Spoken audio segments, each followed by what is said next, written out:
రూ. 1,00,000 కోసం ఏకంగా కన్నబిడ్డనే తల్లిదండ్రులు అమ్మకానికి పెట్టారు. ఈ ఘటన మహబూబ్‌నగర్ జిల్లాలో కలకలం రేపింది.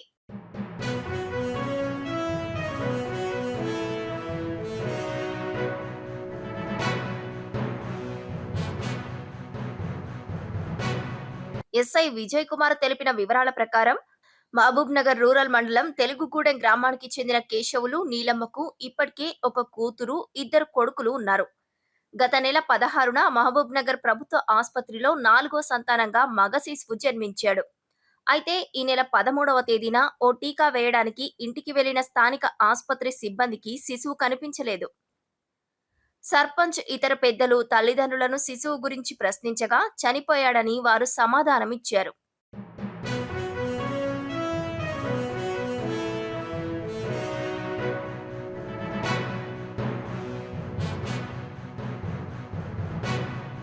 సర్పంచ్ ఫిర్యాదుతో రంగంలోకి దిగిన పోలీసులు, ఐసీడీఎస్ అధికారులు తెలుగుగూడెం గ్రామంలో దర్యాప్తు చేపట్టారు.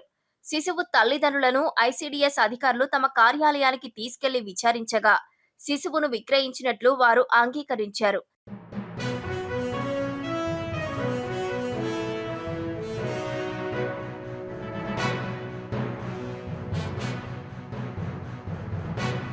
భీమయ్య అనే మధ్యవర్తి ద్వారా రూ. 1,00,000కు హన్వాడ మండలం మోనిమోక్షం గ్రామానికి చెందిన వ్యక్తులకు శిశువును విక్రయించినట్లు సమాచారం ఇచ్చారు.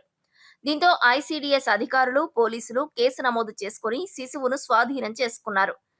దీనిపై విచారణ చేపడుతున్నట్లు రూరల్ ఎస్ఐ విజయ్ కుమార్ తెలిపారు. సూపర్వైజర్ మహబూబ్ వారు ఒక ఫిర్యాదు ఇచ్చినారు. అందులో ఏంటంటే ఈ నీలిమ అని మన తెలుగుగూడెం అమ్మాయి, ఆమెకి ఇద్దరు కొడుకులు, ఒక కూతురు. ఒక నెల కిందట ఒక బాబుని జన్మనిచ్చినది గవర్నమెంట్ హాస్పిటల్లో.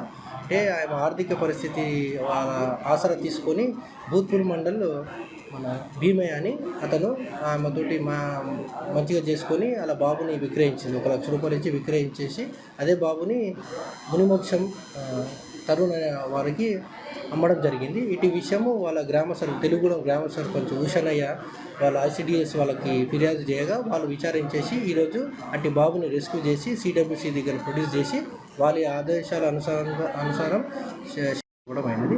అదే దాని మీద మాకు ఫిర్యాదు చేయగా మేము దానిపైన కేసు నమోదు చేసి విచారణ చేపడుతున్నాం. ఇంకా ఇప్పుడైతే ప్రస్తుతానికి ఏం రికవరీ కాలేదు. ఇప్పుడే పిటిషన్ ఇచ్చినారు. దాని మీద విచారణ చేసి ఫర్దర్గా మీకు అప్డేట్ చేస్తాం. భీమయ్య అనే వ్యక్తి మధ్యవర్తిగా వ్యవహరిస్తూ తరుణ్ అనే వారికి అట్టి బాబుని ₹1,00,000 అమ్మినట్టు తెలుస్తుంది. అది ప్రస్తుతానికి అదంతా తెలియదు. నేను ఇన్వెస్టిగేషన్ చేసిన తర్వాత తమరికి అప్డేట్ చేస్తాను. ఇద్దరి పైన కేసు నమోదవుతుంది.